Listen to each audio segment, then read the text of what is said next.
Sama juga dengan Judas, kelihatannya terus bersama-sama dengan Tuhan, melayani, tapi tidak pernah Judas itu belajar penurut, saudara. Dia selalu melakukan apa yang dia mau. Itu malah yang terakhir waktu Yesus berkata, "Dah, cepatlah kerjakan kerjaanmu." Orang pikir karena dia bendahara, wah, disuruh Tuhan untuk melakukan sesuatu apa-apa. Tahu-tahu, saudaraku, sudah mengkhianati Yesus di akhir kehidupannya. Kenapa? Dia tidak pernah belajar taat. Ini yang banyak. Anak yang selalu di rumah itu juga dia tidak belajar taat. Karena dia merasa sudah lama melayani, sudah itu yang andalannya, sudah bukan ketaatan. Itu sebabnya Matius pasal 7 itu hanya yang melakukan, dia pun berpegang kepada nama dan terlihat mujizat yang luar biasa, belum itu. Itu adalah untuk membawa kita maju dalam pelayanan. Tapi yang menentukan adalah penurutan kita.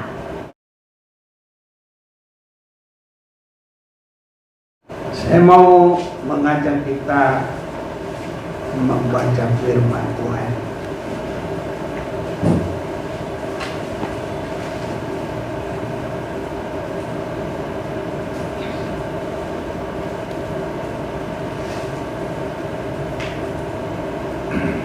Kita akan baca dari kitab Wahyu pasal yang kedua.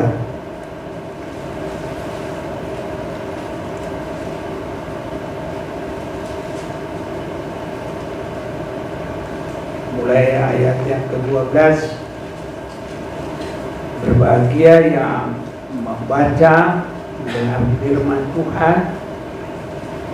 Kita akan baca bergantian.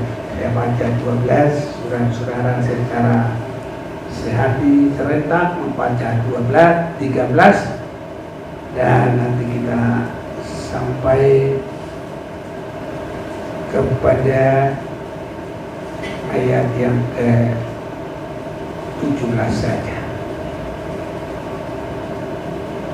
Kepada jemaat di Pergamus, dan tuliskanlah kepada malaikat jemaat di Pergamus, inilah firman Dia yang memakai pedang yang tajam dan bermata dua.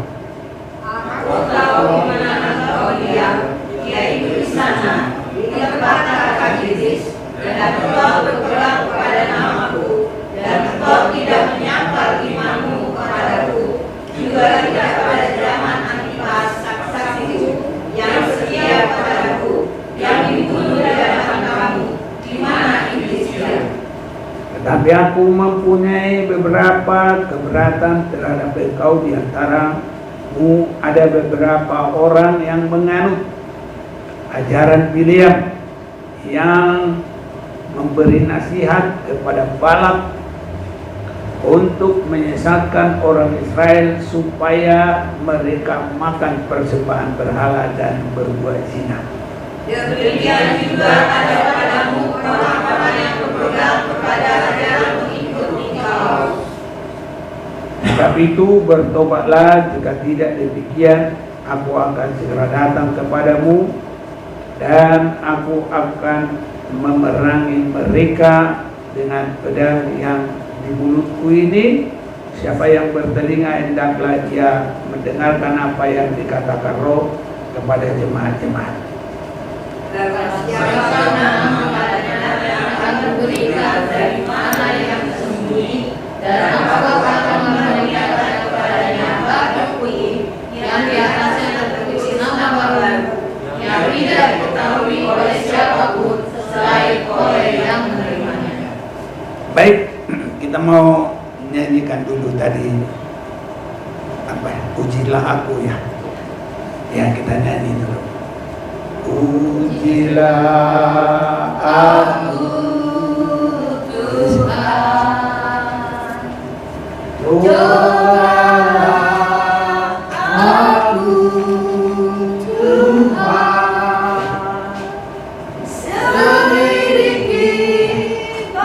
batinku dan hatiku, mataku tertuju padamu.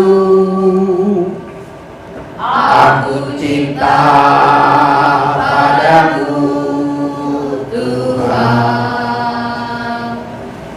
Aku rindu hadirat-Mu, Tuhan. Aku ingin selalu dekat padamu, menikmati kehadiran-Mu. Ku nyanyi Hosana bagi Rajaku yang duduk di tahta.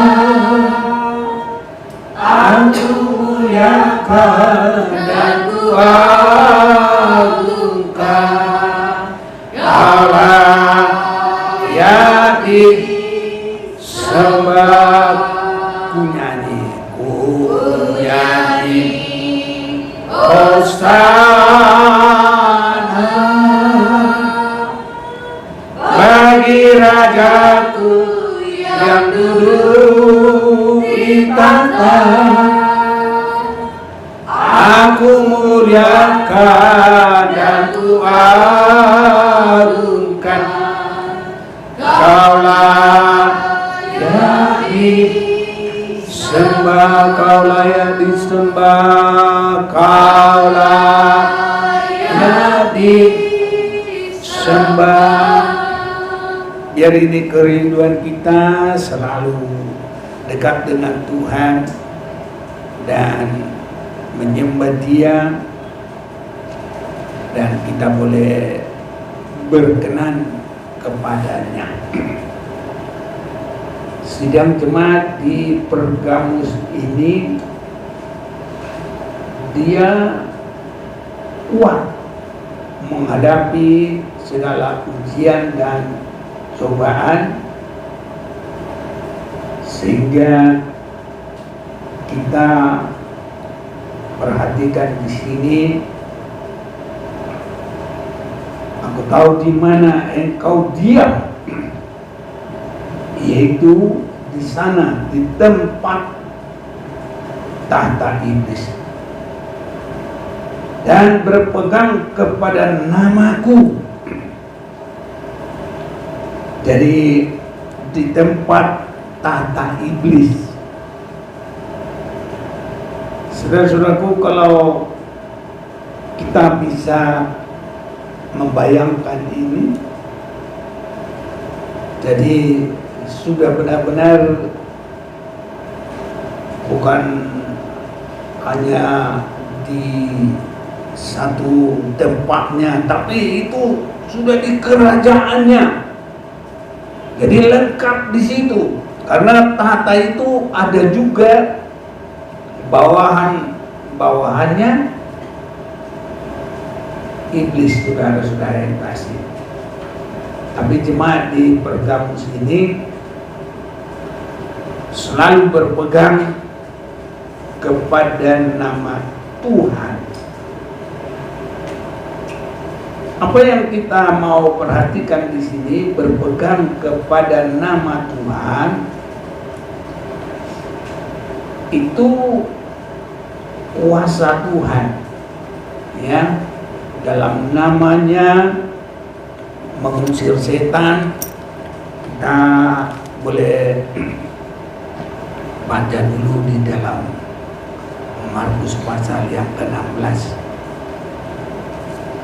Markus pasal yang ke-16.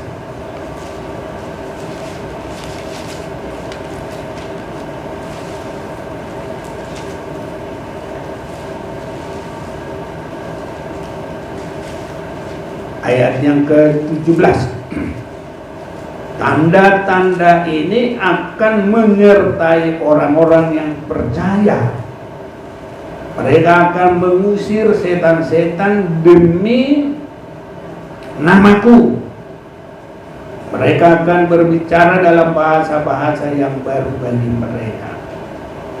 Jadi inilah jadi pegangan jemaat di Pergamus, nama Tuhan. Ada yang harus kita lebih perhatikan di sini. Berpegang kepada nama itu berpegang kepada kuasanya Tuhan. Ini dengan iman, dengan mengandalkan. Tapi ada sesuatu yang harus lebih dari itu, yaitu harus jadi pelaku. Sebabnya ayat 17, siapa bertelinga hendaklah ia mendengar apa yang dikatakan Roh kepada jemaat-jemaat. Apa maksudnya? Mendengar dan melakukan. Jadi masih ada perbedaan daripada mengandalkan nama sehingga nyata kuasa Tuhan. Apa perbedaannya yang kita akan perhatikan di sini? Adalah kalau kita membaca Matius pasal yang ke-7, kita mau membaca ini Matius pasal 7. Dalam Matius pasal 7, kalau kita berpegang kepada nama Tuhan, itu nanti kita bisa, atau saya bacakan ayat 22, pada hari terakhir banyak orang akan berseru kepadaku, Tuhan, Tuhan, bukankah kami bernubuat demi namamu dan mengusir setan demi namamu dan mengadakan banyak mukjizat demi namamu juga.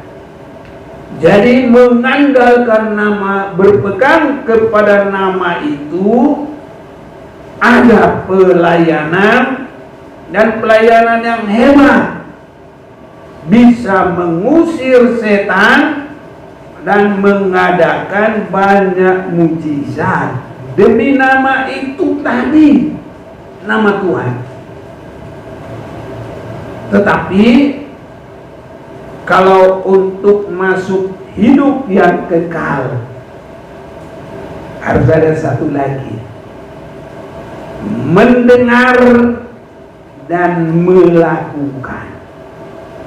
Ini saudara-saudaraku.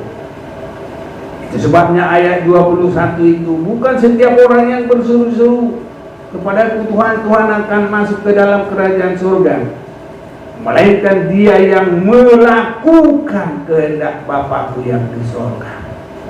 Jadi melakukan dengan berpegang kepada nama sampai terjadi mujizat, itu ada tingkatannya. Ada tingkatannya. Kalau kita mengadakan perkara ajaib, perkara mujizat, itu namanya kita teguh beriman. Iman yang luar biasa sampai bisa mengusir setan, mengadakan banyak mujizat. Ini saudaraku, iman. Tapi kalau pelaku firman, mematikan keinginan daging. Ini saudara-saudaraku yang kekasih, mematikan keinginan daging supaya bisa menjadi pelaku. Kita semua harus semakin melihat ini dan mengarah. Karena saudara-saudaraku, kita sudah mendengarkan di Taman Eden itu sedikit saja melenceng, udah bisa terhukum. Di Taman Eden itu mereka selalu mengandalkan di tengah-tengah. Tuhan tidak pernah melarang yang makan buah pohon yang ada di tengah-tengah, tidak pernah melarang itu. Tapi yang dilarang oleh Tuhan adalah buah pengetahuan yang baik dan yang jahat. Tapi Adam dan Hawa dan iblis berpegang di tengah-tengah. Itu saudaraku, hanya sedikit saja melenceng, tapi akhirnya terbuang dari Taman Eden, dan sejarahnya akan menjadi panjang. Masa umat-umat Tuhan dalam pengalamannya kepada Bapa Surgawi, dan nanti umat-umat Tuhan dalam pengalamannya dalam penebusan darah Yesus, dan nanti lagi umat-umat Tuhan di dalam pimpinan Roh Kudus. Baru semua 3 masa ini baru nanti selesai, saudara-saudaraku, penentuan. Jadi masuk dalam suasana yang sangat panjang, padahal hanya sedikit melenceng. Adam dan Hawa mempertahankan di tengah-tengah taman, padahal Tuhan berkata, jangan makan pohon pengetahuan yang baik dan jahat. Jadi sedikit saja sudah membawa melenceng sangat jauh, dan perbaikannya itu beribu-ribu tahun. Ini saudara-saudaraku, itu sebabnya jemaat di Pergamus ini kita sudah lihat berpegang kepada nama Tuhan itu baik. Tapi kalau benar-benar untuk masuk dalam kerajaan surga itu belum itu. Makanya Matius 7 ayat 21 itu bukan semua, hanya pelaku. Yang lain berkata, kamu sudah mengadakan mukjizat. Ya, itu karena nama Tuhan. Betul, dengan nama Tuhan. Nah, tapi yang kuat di situ adalah iman kita. Tapi kalau menjadi pelaku firman, itu benar-benar sudah mematikan keinginan daging, melakukan firman. Mengapa demikian? Karena melakukan firman itu mematikan semua keinginan kita.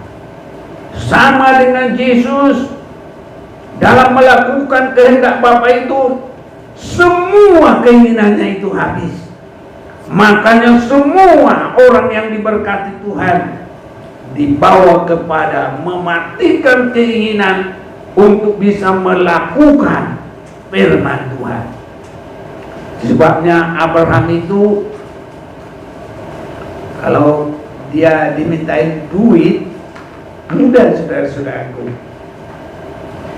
Tapi kalau dia mempersembahkan yang dikasihinya, itu tidak mudah. Abraham harus hanya melakukan kehendak Bapa, mematikan semua apa yang di dalam dirinya. Saudara-saudaraku, gereja di akhir zaman ini sangat dikehendaki oleh Tuhan. Tadi dalam Wahyu 2 ayat 7, siapa yang bertelinga hendaklah ia mendengarkan apa yang dikatakan Roh kepada jemaat-jemaat, supaya tulus hanya dalam pengajaran Tuhan. Ini karena jemaat di Pergamus ini dia bisa keluar dari pemberkatan Tuhan karena ada ajaran Bileam dan ada ajaran dari Nikolaus. Saudara-saudaraku, Bileam ini orang yang dipakai oleh Tuhan untuk memberkati. Dan kalau dia sudah memberkati, pasti keberkatan, tidak bisa tidak. Ini saudaraku, hanya Tuhan berkata, semua yang saya katakan hanya itu yang kamu katakan. Walaupun Bileam ingin untuk mengutuk. Tapi kalau Tuhan sudah katakan memberkati, Tuhan belok lidahnya itu, sehingga dalam hati dari Bileam itu kutuk, tapi yang keluar adalah berkat. Ini saudara-saudaraku, bagaimana untuk menghancurkan bangsa Israel supaya tidak keberkatan? Ya inilah ajaran Bileam ini, apa yang dikatakan, menyesatkan orang Israel supaya mereka makan persembahan berhala dan berbuat zina. Ini adalah supaya mereka melakukan kesenangan badan, kesenangan tubuh. Itu sebabnya menurut itu, untuk tetap menurut adalah harus sampai mematikan keinginan supaya menjadi pelaku kehendak Bapa di surga, kehendak Tuhan. Bileam mengajar kepada Balak, suruh orang Israel itu makan persembahan berhala. Nah, kesenangan mulut, kesenangan jasmani, berzina, itu sama. Dan ini juga disebutkan dosa akhir zaman, makan minum dan kawin-mawin. Itu dosa akhir zaman yang harus hati-hati. Zaman Lut, zaman Nuh, sama saudara-saudaraku. Jadi kalau kita pelaku firman, semua keinginan-keinginan tubuh ini mati saudaraku, bisa terkontrol, bisa terkuasai. Pengajaran Nikolaus ini juga adalah campur baur, membolehkan campur baur, makan makanan berhala, ya, hidup dalam nikah yang tidak benar, iya. Nah ini campur baur. Jadi kalau menyembah berhala boleh, iya. Jadi sama itu saudaraku, bobotnya ajaran Bileam mengajar Balak supaya bangsa Israel makan persembahan berhala dan berzina. Ajaran Nikolaus juga itu boleh campur baur, tidak murni. Ini saudara-saudaraku, itu sebabnya kita cukup pelajaran dari firman Tuhan. Jangan dari mana-mana terus. Kita tidak mengerti rohnya yang lain itu. Karena saya kalau dengar di YouTube ngeri juga saya saudaraku mendengar ada orang menutupi, aku kalau kayak pendeta aku dengar dia kalau dia berkhotbah di gereja dia pasti lidah, nah, mulutnya, lidahnya kayak bisa menari-nari seperti ular meliuk-liuk untuk bisa menghipnotis orang atau segala macam lah. Aduh, saya rasa ngeri saudaraku, merusak, sehingga kebenaran-kebenaran bisa terusak saudara-saudaraku. Di akhir zaman ini begitu. Jadi rohnya itu biarpun, ya saudaraku, ini yang kita harus lihat. Biarpun ajarannya kelihatannya bagus, tapi rohnya itu hati-hati kita.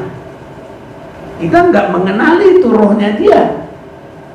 Makanya dalam penggembalaan harus kita juga merasa tergembala, dan kita juga harus merasa dibawa kepada kehendak Tuhan, dekat kepada Tuhan, bersekutu dengan Tuhan. Ada roh yang tersendiri khusus. Itu sebabnya biarpun kelihatannya bagus-bagus dari YouTube, jangan itu nanti copy paste. Rohnya itu kita belum mengerti. Biarpun itu apa, itu nggak membawa orang yang untuk masuk dalam tergembala yang sungguh.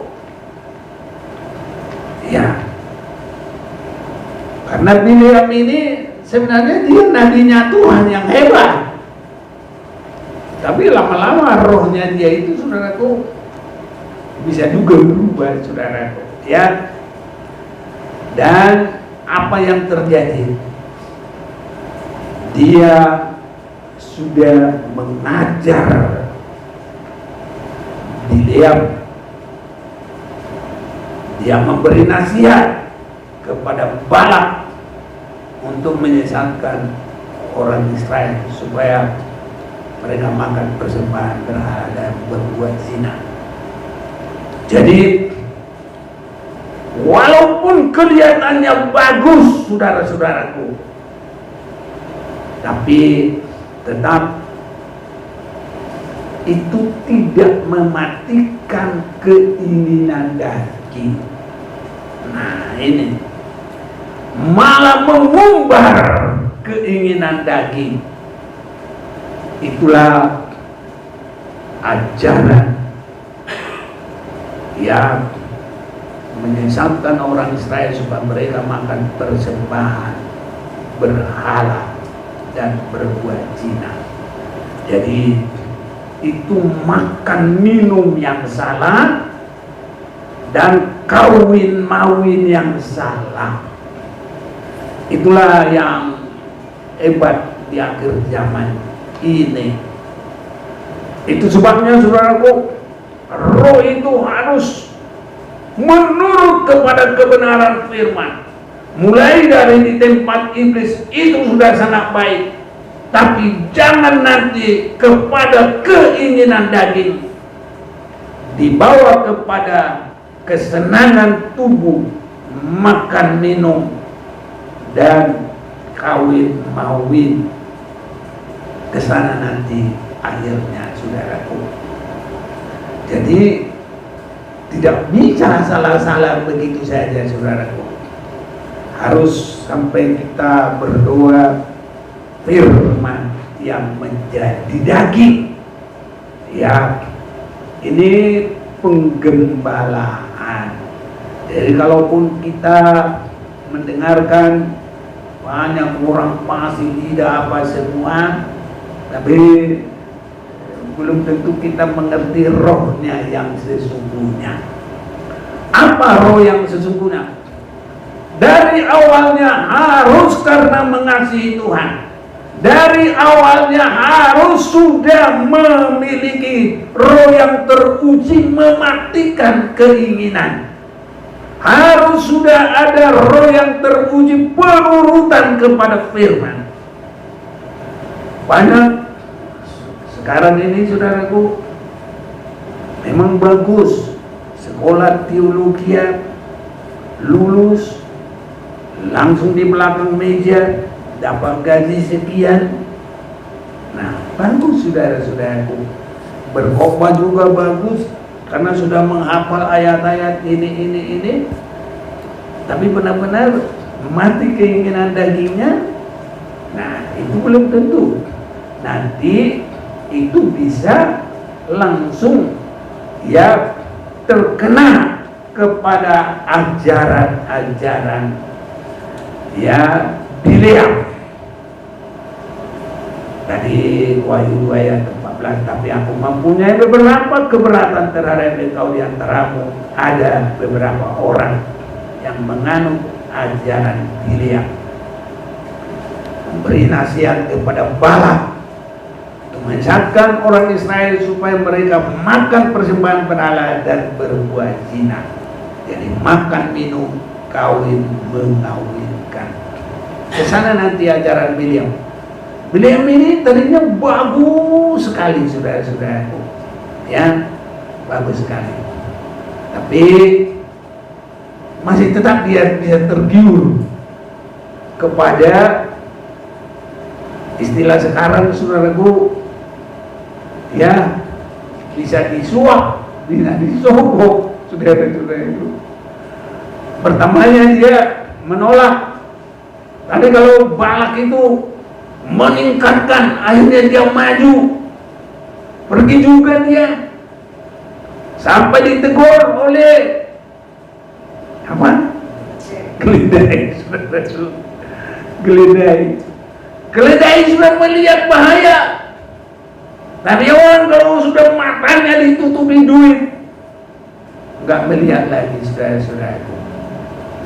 Dan kalau dia lihat, nggak bisa terkutuk umat Tuhan itu, diajarilah si Balak ini. Begini caranya, suruh bangsa Israel itu, ya, makan persembahan berhala dan berbuat zina, itu makan minum dan kawin mengawinkan.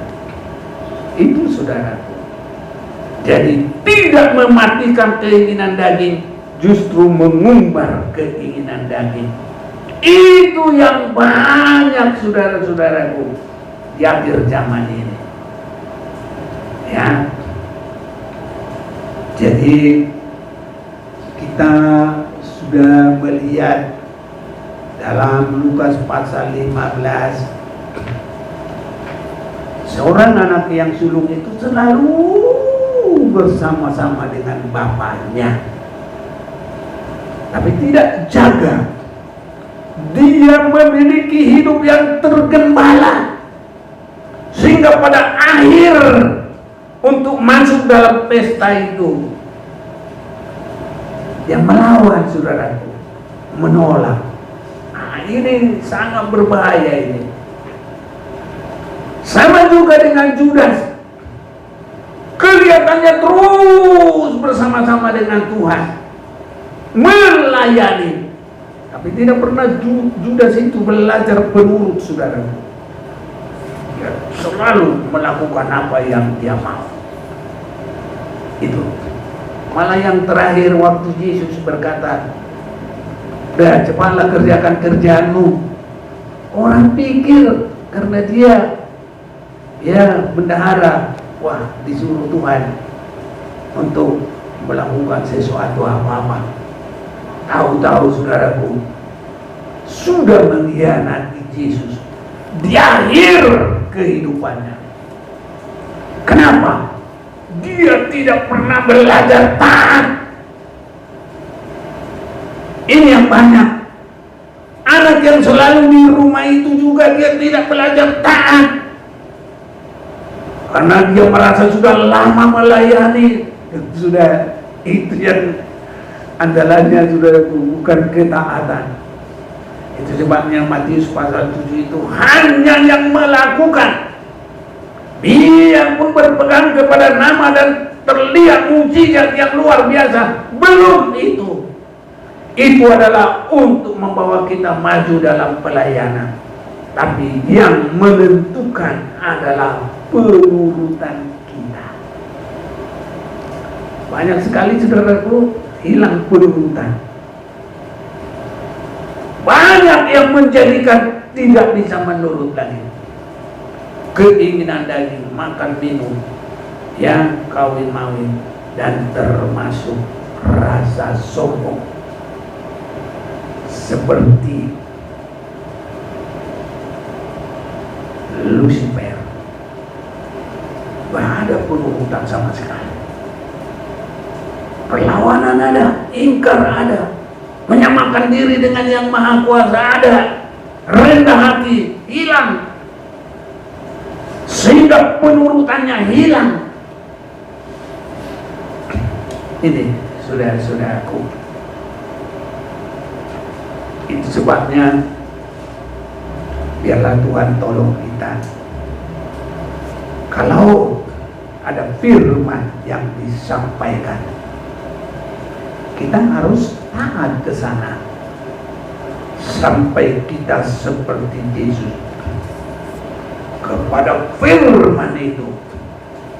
Semua keakuan kita ini harus sampai habis, saudara. Tidak ada lagi yang bisa melawan, yang ada hanya menurut kehendak Tuhan.